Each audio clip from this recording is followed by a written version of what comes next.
On today's Apple Daily, Chrome versus Safari, it's worse than we thought. M1 Apple Silicon gets its first official malware. And the Apple March event, yes, but not on the 16th and maybe not what we thought. The future of Lidar, Apple keyboards and trackpads, electric car adoption, renaming iPhones, is the iPhone 13 going to be worth the upgrade, and would cheap Macs devalue the brand? For the latest Apple news, rumors, and leaks, every weekday at 12 UTC. Join us in the iCave. I'm iCaveDave and I simplify Apple so that everything just works for you, and if you want the latest Apple news, leaks and rumours every weekday at 12 UTC, like this video, subscribe to the channel, ring the bell, and join the notification squad by posting up in the comments using hashtag notification squad so that you can join and get a shout out, just like this. And today we have two new members, Jacob, Gregory, Jack, and Vall's Kitchen. Now this is another account from Vall Kitchen, which is confusing. Maybe he's doing a cookery channel now. So in Friday's show, we asked you for your Go Mac versions of Intel's Go PC, and we had some great responses. So I've turned them all into graphics. They are going out today on our Twitter and Instagram. So if you want to see what everyone's done and you want to see yours, if you put something up there, then head over. It is iCave_Dave on both platforms. You'll be able to see them all. They will also then go onto the Facebook page and stuff like that automatically from Instagram. So definitely go and check those out if you want to have a bit of a giggle at Intel's expense. But we also asked for your fan casting for Mac versus PC. And there weren't many responses on this, so we're still open for more of those. Let us know if you've got a Mac versus PC fan casting. First one that we had, though, was from Vicious Dave for Life, Tom Holland as Mac, and Owen Wilson or Ben Affleck as PC. Cool, interesting choices there. I have a feeling Sheldon from Big Bang Theory, Jim Parsons, would make a brilliant PC. But let me know your thoughts down in the comments. And let's get into some actual news. Chrome vs Safari, it's far worse than we thought. Now, Chrome has had a reputation for being a memory hog for years, but is it deserved? Spoiler alert, yes, it's very much deserved. So, moving on. No, we will go into it. The guys over at iMore did the tests using an Intel 2019 16-inch MacBook Pro with 32 gigs of RAM. Luckily, they used a lot of RAM. With two tabs open, Safari used just under 80 megabytes of memory, and Chrome hit over a gig. Wow. Moving up to 54 tabs, because that's the next logical step, Chrome passed 15 gigabytes of memory usage within 5 minutes, while Safari stayed super low using just 12 megabytes of RAM per tab versus Chrome's 290. That's, let me check the maths, a shitload. Both browsers, by the way, had no extensions installed, and Safari on Big Sur should be around 50% faster than Chrome too. So unless you absolutely need plugins or extensions in Chrome, Safari should really be the best choice for the vast majority of users. That's kind of crazy. And also by using Safari, you get everything to kind of link together through the operating system. You get the iCloud tabs, you get all that kind of stuff, so it just makes a lot of sense if you're in the Apple ecosystem to make use of the Apple ecosystem. M1 Apple Silicon gets its first real malware. They grow up so fast. A new piece of malware has infected around 30,000 M1 based Macs worldwide, and what it does seems to be confusing security researchers. Known as Silver Sparrow, the security firm Red Canary has classified it as a reasonably serious threat with a high infection rate and global reach, as well as the opportunity to execute remote code, and uses macOS's installer's JavaScript API to execute its commands, making it much harder to analyse. While macOS is generally more resilient to malware, this has been partially in the past because of its smaller market share, meaning there was less incentive for malware creators to target the devices, whereas now macOS is on the rise, and that is no longer the case, although the system is still more secure in general, and sandboxing apps helps to contain any issues. Of course, Apple sells around 18 million Macs a year, so 30,000 infections is a very small proportion, but if you are concerned, there is a link to how you can check your system down in the description. March event, yes, but not the 16th, and not iMacs? Okay, this sucks. But the latest that I'm hearing now is that there isn't an event on March the 16th, and this comes from Mark Gurman contradicting John Prosser. Now, Mark has an overall better accuracy rating on Apple Track, but John tends to nail these dates, even tweeting out like 10 minutes before the announcement of the iPhone SE and its launch with the exact time. So I'm not sure exactly what's going on, but everyone still thinks there are these products coming out next month, but there's no confirmation of whether it's going to be a full event or a press release or carrier pigeon or just smoke signals. But as close as confirmed as they can be for the March event are iPads, specifically the iPad Pro, but also the non-all-screen but different anyway Mini and Pro, as well as AirTags finally making an appearance. But the disappointing part is that the Macs seem to be missing. Though all may not be lost, as those two product categories feel a lot like the first event in September last year, where we got Apple Watches and iPads. So it could be a suggestion that we're getting another series of smaller events. This one for those two, then maybe an event for AirPods and a new iPhone SE, if that is actually coming, and then another maybe for Macs. That would give us a September, October, November event, 3 months off, then March and April, May off, then WWDC in June, August off, and then back right into it again in September when we're expecting iPhones to be released. Certainly keeps us busy and helps Apple too, as they get to dominate way more of the tech headlines throughout the year. So what do you think about the idea for this schedule of 3 months on, 3 months off? Let me know down in the comments. Do you think that's what's going to happen? And we have a whole bunch of iCave answers today, so we're going to crack straight through them. First, Caroline Kinnings, should I get a screen protector for my iPad Pro? Now, this is a very personal question. I don't mean that I'm embarrassed to answer it. I just mean that it's very much based on what you happen to do with your device. So I personally do like to have a screen protector. I do not like glass screen protectors, however. So I tend to use the matte kind of plastic ones, because all it is for me is to prevent the odd kind of scratches on the screen surface. I'm not worrying about protecting it from breakage, because I don't think the glass screen protectors are generally going to do that anyway, unless you drop it on a spike. Most of the breaks that I've seen is where the edge of a device lands on the floor, so that would tend to be deforming the case itself, that then squishes the screen, and then that's how it breaks. So I don't think if you're... It depends what your use case is. I also quite like having the matte protectors because I feel like my hands move over it nicer, like they slip over it. You've got the paper-like style screen protectors, which are also just a matte screen protector, to be completely honest, which make it feel a bit more like paper if you're using an Apple Pencil. So it just depends on your personal use case. The only thing I would say with the matte screen protectors is that they do also diffuse the light coming out, so it doesn't look as bright, it doesn't look quite as sharp, but it also does take the glare away, and it means that you're not seeing sharp reflections of anything, you just see kind of fuzzy areas of colour and things. So that's my personal take on it. I do use screen protectors, but I use the matte plastic ones on everything, especially with the iPhone 12, and I would guess therefore the current iPads that don't have any curve to the edges. I found that I was just breaking the glass ones really easily, but it wouldn't have got anywhere near the glass of the device itself. So that's my quick answer on that one. Next up, Savik Mukherjee asks, this is a quick one, how do you see the future of Lidar technology, specifically on iPhones and iPads? How far can it take us?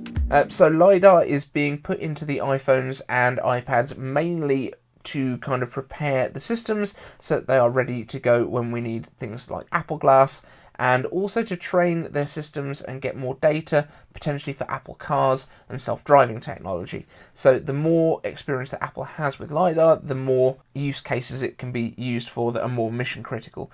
Now, what it's actually going to be used for in the iPhones and the iPads, I believe, and I talked about this last year, probably around about July, was that I think that the Lidar sensor originally was put in there because they want to be able to get better depth maps for videos and photos. Now, we've seen it come to the photos, we've seen it come to the night mode photography, but I do think we're going to see portrait mode video coming this year. I predicted it last year, it didn't happen, but John Prosser mentioned that they were testing it, and that was one of the things that leaked out in the screenshots where they were looking at the 120 Hertz stuff. I do think that that's what's going to be coming. It's going to take a lot of processing power in order to be able to process decent quality video, and on the fly being able to add the bokeh effect to it, but I think Apple will be the ones that can get there. In all honesty, the next version of the iPad might be able to do that, the iPad Pro that has Lidar and an A14X inside, because that is going to be a beast of a chip, basically an M1 in your iPad. but that's what I think the main need for Lidar is. Val Kitchen, I noticed you use the first generation Magic Keyboard for your iMac. I noticed these things while I'm listening, and I want to know why you're still using the first generation and not the more modern version with the lightning charging cable. So this is a very, very simple one, and it kind of ties in with the next question as well. It's what my iMac came with. Yes, I do have the old style Magic keyboards here, which is the ones that take AA batteries, and the same with the trackpad. It's purely what my iMac came with. It still works, so why replace it? It's a keyboard. And this next question, William Philippe asks, morning chum, having tea with my breakfast as I devour your excellent content. Thank you so much. What animal would chug down a coffee? That would be me. Dave, I see your trackpad nestled next to your keyboard. Do you ever use the trackpad with the iPad? Those gestures are sublime and so intuitive.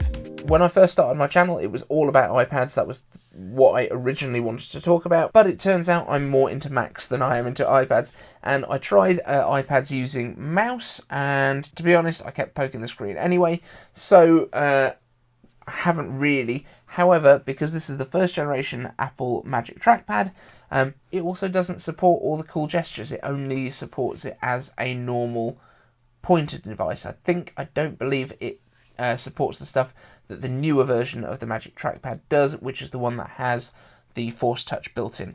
So that's the main reason that I don't tend to use it that way, but I would like to play around with the new one. Jacob Gregory Jack asks, Elon Musk is now the richest person in the world. Do you think that most people want to get a Tesla? So Teslas are the best electric car. By what year do you think that most people will have an electric car? You deserve more subs. Well, thank you so much. In terms of this question, we don't normally do tech that's outside of Apple stuff. However, because we've got Apple Car and things have kind of become a big part of the conversation, it makes sense to answer this. And I think electric cars are probably going to be around about, I think within 5 years, most new cars sold will be electric. Although I don't think most of the cars on the road will be electric by then. I think that's going to take us maybe 10 to 15 years at least.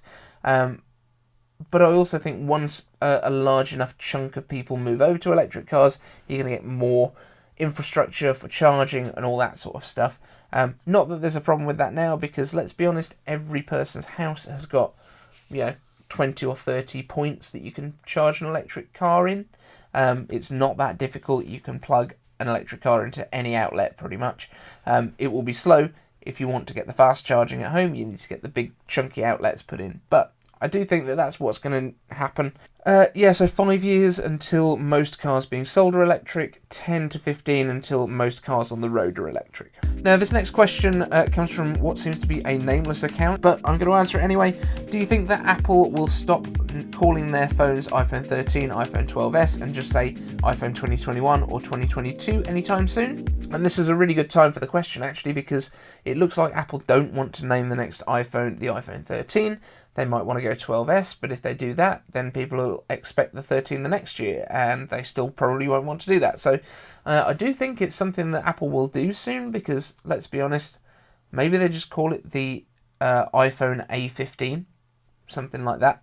That could be a decent way of doing it, naming the iPhones after the chip inside, especially with the M1s, M2s, M1Xs and things like that are going to be on the way as well soon. So there could well be something like that. It might just go via year, I'm not 100% sure. But at the end of the day, it actually does not matter what they call these things. It just matters what's inside and what they can do. Next up from Vall's Kitchen, do you plan on getting the iPhone 13 if all the leaks are real? I know you're on a 2-year lease. So yeah, the way that things work here in the UK tends to be a little bit different from the US. I'm on a 2-year contract with my carrier, which means that my iPhone is paid off as part of my cellular plan, which is not particularly expensive for what I get. I think it works out to about $90 a month maybe, but I get completely unlimited data, calls, texts, and hotspot. And even if I go overseas, then I don't pay any extra for data either. So it's a pretty good deal that I'm on. And will I get the iPhone 13? I'm now, if the channel continues to grow and if the channel continues to be, something that approaches being a job for me, yes, probably. And probably because I will need to review it and I will need to see what it's like and know the differences. But if I do that, I will be selling on the 12 Pro Max. That will be just the way that I do it, and I will probably buy the new phone outright. But right now, based on the leaks, if the big kind of selling point is actually the camera systems being upgraded in line with the iPhone 12 Pro Max, and if the current iPhone 12 Pros are able to still do the portrait mode video, I probably won't, because I think any iPhone that's got Lidar in it will probably enable that mode. It won't just be for the new phones. The other upgrades that we're seeing talked about is the 120Hz refresh rate, which I don't care about at all. It's potentially having the thumbprint reader built into the screen, which I'm not that bothered about, but it would be handy. But I also have an Apple Watch, so I don't need to worry about that so much for the Face ID unlocking. And I guess that's kind of it. Maybe portless, but that doesn't seem to be a huge advantage to the phone. It just seems to be an evolution of it, kind of for the sake of it, rather than to make it better. At the moment, probably not if I was just doing it from a personal point of view, but from a review kind of point of view, I will probably have to pick one up. And I think the last question, Mac Mummy. Apple is a high-class brand, and if they make a cheaper sub $600 Mac, do you think they will have less brand recognition as a brand company for the prices? I'm the wife of Mac Daddy, and Mac Daddy is one of our big viewers that I love because he's very funny in the comments, and also gave me the name iCaveDave. So, do I think that having a sub $600 Mac would make Apple a less premium company? Absolutely not. Premium comes from the quality of the products. It's not about the price. It's not about any of that. What Apple is looking to do now is to get their devices into more people's hands and get more people that can use their services. And the services business is obviously going to take over. It gives Apple a couple of big advantages as well, because individual laptop companies are trying to make something that you can buy now. They don't care how long it lasts. Whereas Apple, in general, has always made computers that do last. They've always made high quality devices. Like my iMac over here still works. It would be, it's still capable of doing what I was doing before.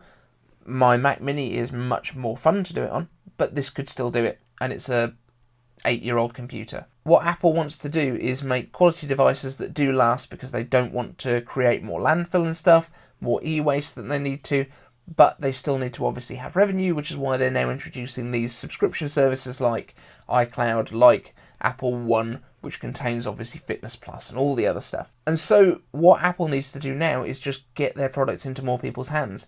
And with Apple Silicon, they can make them at a lower price and still outperform the stuff that's at a higher price from Windows. Strange to think we have a Windows tax now compared to Apple. Apple stuff performs better for the money than Windows stuff. There's no real question to that anymore. So that's a nice position to be in. So I don't think it will devalue it. I still think we could end up seeing a $499 Mac Mini, possibly within the next 2 years, maybe this year. I would love it if they brought the M1 into a smaller enclosure, called it a Mac Mini SE, and sold it for $500, which is what the Mac Mini started as in the first place. Up until 2018, the starting price for a Mac Mini was $500. They put it up because Intel was more expensive. They were putting SSDs into it, all that kind of thing. So yeah, I think Apple will go. They will push the prices down exactly the same way that they have with the iPhones, pushing down to that $400 iPhone SE. I think a $500 Mac is quite reasonable in the nearish future. Thank you so much for all your questions, guys. Leave any more questions you've got down in the comments with hashtag iCaveAnswers. Join the notification squad. Let me know who you think should be Mac and PC in future. And don't forget, check out our Instagram and Twitter, where all of that stuff that I mentioned about Go Mac will be posted today. Thanks so much.